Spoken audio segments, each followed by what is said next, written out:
धर्म प्रेमियों, जय वाल्मीकि। आज मैं फिर दोबारा से कोरोना के ऊपर बात करने के लिए आया हूं, और इसलिए आया हूं कि कोरोना बीमारी सच में पूरे विश्व में एक महामारी के रूप में फैली है। ये सच है,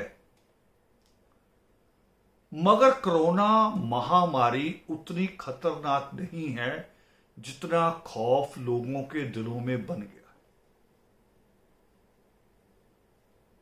लोग भयभीत हो रहे हैं,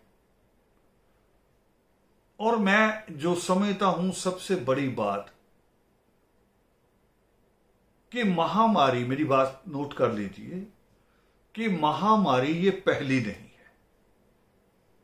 इससे पहले भी महामारियां आई हैं, मगर आज में और एक सदी पीछे जाके उसमें ये फर्क है कि तब हमारे पास उतने संसाधन नहीं थे जितने आज हैं।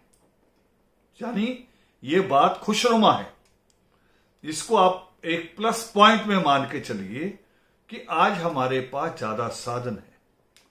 उस वक्त इतने साधन नहीं थे, साधनों की कमी थी, और इतनी कमी भी थी, आपको शायद हैरानी हो कि जब अमेरिका में महामारी फैलती थी तो भारत को वो महामारी 6 महीने बाद पता चलती थी। जब कोई समुंदर का जहाज, कोई समुंदर की किश्ती आती थी, वहां का कोई सौदागर आता था तो सूचना भी लाता था कि अमेरिका में ये हुआ, और वहां की बीमारी के कीटाणु भी वही लेके आते थे। उस वक्त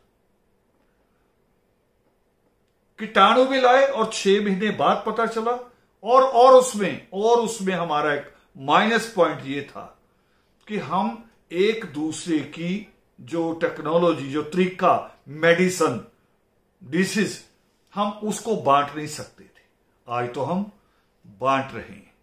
हमारे पास इतनी आज टेक्नोलॉजी है और समन्वय, एक लिंक है पूरी दुनिया का आपस में, कि हम अपनी अपनी बात, अपना अपना इलाज, अपने अपने जो रिसर्च हो रही है वो एक दूसरे को शेयर कर रहे हैं। और आज अभी अभी खुशखबरी जो आई है कि दवाइयों का पेटेंट कराया जाता है। कोई भी जो कंपनी जो भी चीज बनाती है वो उसका पेटेंट कराती है। पेटेंट मीन्स भी उसका अधिकार, इसको दूसरा नहीं बनाएगा। भारत सरकार ने पूरी दुनिया से अपील की थी कि इस पेटेंट को तोड़ा जाए ताकि बाकी सारी दुनिया मिलकर इस दवाई का निर्माण कर सके। और आज अमेरिका की सरकार ने भारत की उस अपील पे एग्री किया, अपनी सहमति दी है कि पेटेंट तोड़ा जाए और सारे देश इस दवाई को बना सके। बीमारी क्या है? ये बीमारी कुछ नहीं है। शिकायत कर सकते हैं, हमें शिकायत होती है कि ईश्वर से शिकायत करें, मगर मैं कहना चाह रहा हूं कि जब किसी को फांसी लगती है, देखिए सोचने का नजरिया है, और आपका दिल कितना बड़ा है कितना छोटा है इस पे निर्भर करता है। जब किसी को फांसी की सजा कोई जज सुनाता है तो कुछ देर के लिए आप कह सकते हैं कि जज ने बहुत बुरा किया।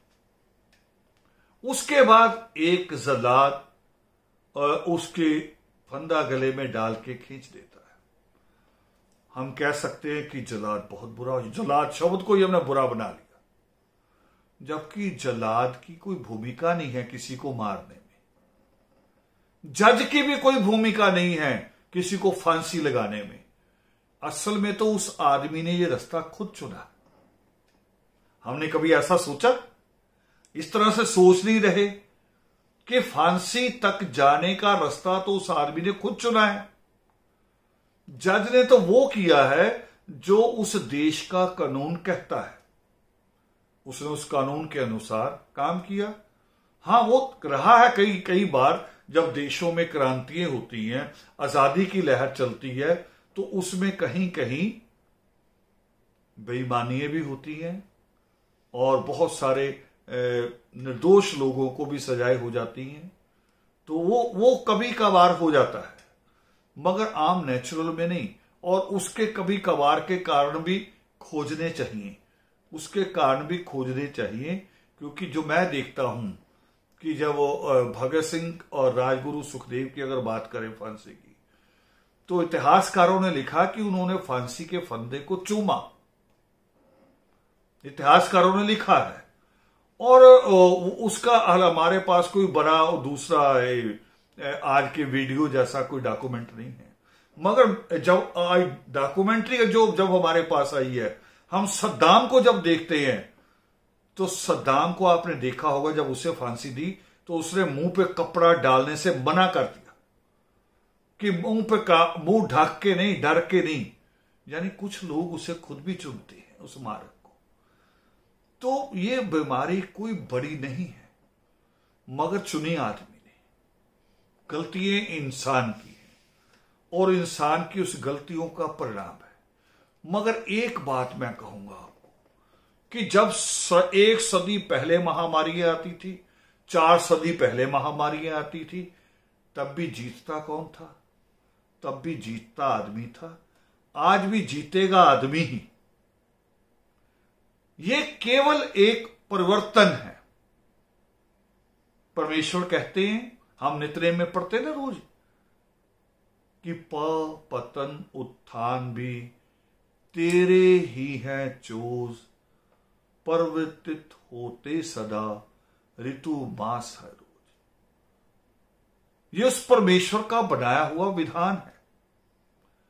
अगर परिवर्तनशील ना रहे, मैं योग शिष्ट की स्टडी कर रहा हूं जो इन दिनों, तो योग शिष्ट में ही जब युद्ध हुआ कुशलव के साथ राम का, और मां सीता की पुकार पे सृष्टिकर्ता वाल्मीकि दयावा ने अमृत वर्षा की, और अमृत वर्षा करने के बाद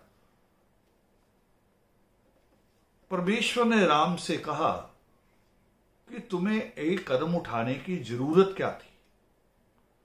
तो राम ने जो उनके आगे अपनी मनोस्थिति रखी, कारण रखे, उसमें राम का जो ज्ञान था, बल्कि उसे ज्ञान कहें या अर्ध ज्ञान कहें, अधूरा ज्ञान कहें, इस तरह के सवाल उभर के आए पावन योग शिष्ट में। कोई भी योग शिष्ट आप देखेंगे कहीं से भी छपा हुआ, उसमें राम की शंकाएं आपको मिलेगी।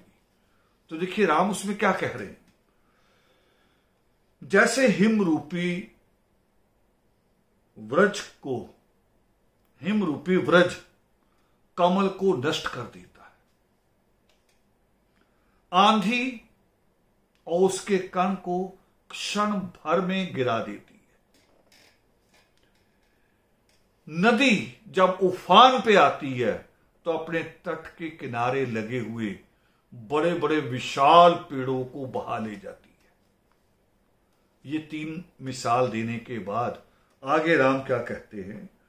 राम कहता है कि वृद्ध अवस्था ऐसी ही है। वृद्ध अवस्था जवानी के सारे जोश को, उसके हृष्ट पुष्ट को, उसके स्वास्थ्य को एक थोड़े से समय में खत्म कर देती है। एक हृष्ट पुष्ट शरीर को टेढ़ा बेड़ा कर देती है। कमर निकल आती है। जो आदमी सीना तान के चलता था, वो कमर निकले हुए सिर झुका के चलना शुरू हो जाता है, और ये गलत है। राम ये सारी बातें कहने के बाद कहते हैं ईश्वर से कि ये गलत है। जवानी है तो जवानी ही रहनी चाहिए। ऐसे मृत्यु का भी जिक्र करता रहा। वो कहते कि प्राणियों की आयु अत्यंत अस्थिर है, उम्र पक्की नहीं है, और दूसरा मृत्यु बहुत ही निर्दयी होती है। मृत्यु क्यों आती है? परमेश्वर हंसते हैं, मुस्कुराते हैं राम की इस नासमझी पे। अभी हम सब लोगों के भी यही सवाल होंगे। मैं उन सब परिवारों के दुख में शामिल हूं जिन्होंने इस महामारी में अपना कोई खोया है, मगर मैं परमेश्वर के उस विधान को भी जानता हूं जो परमेश्वर ने उसी युद्ध भूमि पे राम को मोक्ष का ज्ञान देते हुए कहा कि परिवर्तन ही जीवन है, जीवन और कुछ नहीं है, परिवर्तन ही जीवन है। योग शिष्ट में कई जगह ईश्वर ने कहा कि मृत्यु कुछ नहीं है, मृत्यु नए जन्म का, नए जीवन की एक शुरुआत। हमें जो नजर आता है, हमें मृत्यु नजर आती है, मगर जहां जीवन हुआ वहां हम उसे इच्छा के साथ जोड़कर नहीं देखते। देखिए, पर्वतों के ऊपर बर्फ की सफेद चादर बन जाती है, हिम, ग्लेशियर, दुनिया देखने जाती, खुश होती है।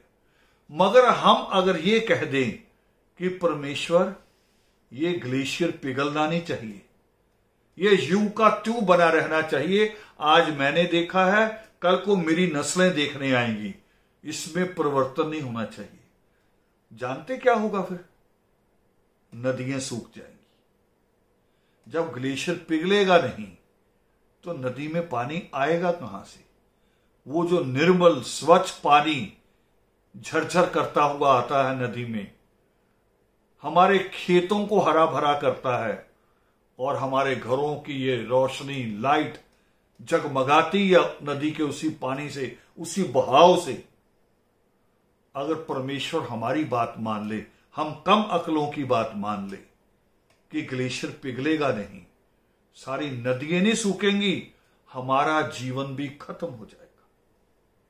पानी नहीं होगा, पानी नहीं होगा, केवल पानी की प्यास नहीं, फिर वनस्पति नहीं होगी, वनस्पति नहीं होगी तो ऑक्सीजन नहीं होगी, तो हमारा जीवन बचेगा। इसलिए परमेश्वर कहते हैं उस युद्ध भूमि में, सृष्टिकर्ता वाल्मीकि दयावान कहते हैं कि परिवर्तन ही जीवन है। उसमें बाल अवस्था हो, शैशव काल हो, जवानी हो, वृद्ध अवस्था हो, मृत्यु हो, ये सब कुछ परिवर्तन है और कुछ नहीं। विज्ञान भी यही कहता है। विज्ञान आज कहता है कि कोई चीज नष्ट नहीं होती, केवल परिवर्तित होती है, उसका रूप बदल जाता है। उसको ये रासायनिक कहते हैं कि रासायनिक परिवर्तन हो जाता है,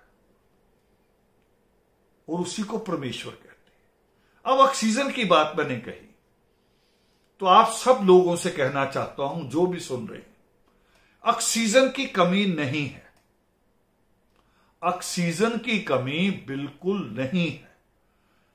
परमेश्वर ने हर चीज सोच समझ के बनाई है। उसकी एक मिसाल दे रहा हूं, किताबें खोल के या नेट से अभी देखिएगा। हमारे शरीर को जितनी मात्रा में नमक की जरूरत है, समुद्र में उतरा नमक है।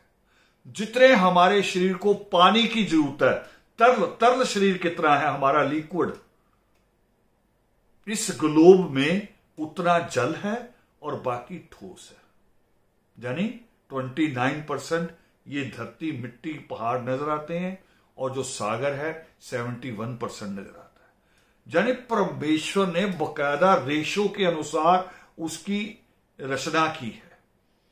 वो सृजक भी है, वो करुणा सागर और वो दयावान भी है। तो उसने ऑक्सीजन कम नहीं रखी है। ऑक्सीजन कम कहां हो रही है? देखो, इस बीमारी में करना क्या है? ये तो बीमारी है ही नहीं, इसका इलाज तो मुफ्त में है। मुफ्त में क्या? कि दूरी बना के रखनी, और कुछ भी नहीं। देखिए, दूरी बना के रखनी है और कुछ नहीं। दूसरा इसका इलाज क्या है? बड़ा आसान। हमारी बहू बेटियां घर से निकलती हैं, निकलते सिर ढक लेती हैं, चुन्नी लेती, ठीक करती हैं। बच्चियां जो कॉलेज भी जाती हैं, वो भी धूल मिट्टी से पूरा सिर बांध के फिर निकलती हैं। अपनी सुंदरता के लिए ये कर सकते हो, तो अपने जीवन के लिए मास्क लगा कर नहीं निकल सकते? इतना सा छोटा सा इलाज है, सिर्फ मास्क लगा के निकलना है। और जो जहां दवाइयों की भी शुरुआत होती है, मैंने सारे डॉक्टरों की स्टडी की, जो जितने डॉक्टरों के वीडियोस आ रहे हैं, टीवी में आके अपनी बात कह रहे हैं, उन सबको मैंने सुना। वो दवाइयां जो बता रहे हैं, जिन दवाइयों से आप घर बैठे ठीक हो सकते हैं, उनकी कीमत कुछ 100 रुपए भी नहीं है, कुछ 100 रुपए भी नहीं है। और बड़ी बात कहने जा रहा हूं, एक हिम्मत की। मैंने देखा है, युद्ध में भी देखा है, इतिहास पढ़े हैं मैंने, first world war, second world war को हमने पढ़ा है, उसके बाद जो लड़ाइयां हुई उनको भी पढ़ा है, वियतनाम की लड़ाई में भी पढ़ते हम कई चीजों को। और मैंने एक किताब पढ़ी थी असली इंसान की कहानी, रूस की, पायलट गिरा, बर्फ के बीच में पैर गल गए। और पायलट के जीवन का एक नियम है कि अगर पैर का अंगूठा भी टेढ़ा है, एक उंगली भी टेढ़ी है, तो आपको पायलट नहीं लिया जाता। मैं उसके दोनों पैर नहीं थे। उसने उसके बाद फिर दोबारा हिम्मत की, नकली पैर लगा के उसने दोबारा इंटरव्यू दिया कि मुझे पायलट ही बनना है। और उन्होंने कहा कि आपकी फाइल में लिखा हुआ कि आपके पैर नहीं है। तो जानते उसने क्या किया? उसने इंटरव्यू जो ले रहे थे उनके आगे खड़े होकर डांस किया और उनको कहा कि अगर आप में हिम्मत है मेरे मुकाबले डांस करके दिखा दो। और इंटरव्यू जो सिलेक्शन करने वाले लोग थे उनको झुकना पड़ा और उसे दोबारा जहाज उड़ाया। अमेरिका के लोगों ने कहा झूठी कहानी है, तो फिर वो अमेरिका जहाज लेके उतरा, अपने पैर खोल के दिखाया कि नकली पैर है। और आज एक और खुशखबरी बता रहा हूं, महाराष्ट्र की एक हमारी महिला, हमारी बुजुर्ग मां, जिसकी एज 90 ईयर, 90 साल की दमयंती मां, दादी परदादी होगी, 2 महीने कोरोना से लड़ी, ठीक हुई, अब अपने घर वापस गई और वहां से एक पहाड़ी पे चढ़ी 3050 फीट, 3050 फीट चढ़ के गई। कोई सांस की प्रॉब्लम नहीं है। सांस की प्रॉब्लम किसको आ रही है? ऑक्सीजन की, जिसको जुकाम में रेशा अंदर ले जाता है, थूकता नहीं है या गर्म पानी नहीं ले रहा प्रॉपर। डॉक्टर कह रहे हैं दिन में 4 गिलास कम से कम गर्म पानी लीजिए। ये लीजिए, कोई बड़ा काम नहीं है, बड़ा आसान सा काम है और इस बीमारी से हम जीत जाएंगे।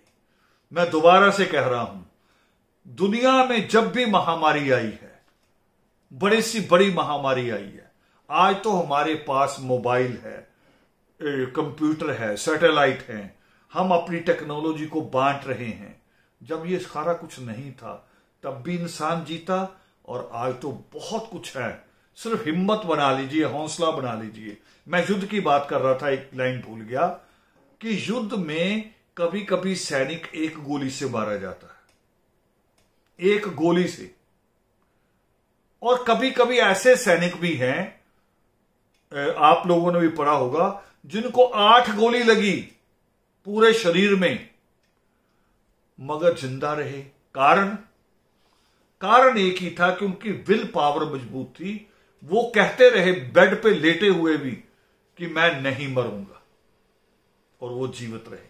हालांकि मृत्यु आती है लास्ट में, मगर भयभीत होके, हिम्मत हार के वो मृत्यु को जल्दी मारा जाता है। जैसे कबूतर आंख बंद कर लेता तो बिल्ली जल्दी पकड़ लेती है। नहीं तो कबूतर के पास पंख हैं, वो अगर उड़ जाए तो बिल्ली उड़ नहीं सकती उसके पीछे।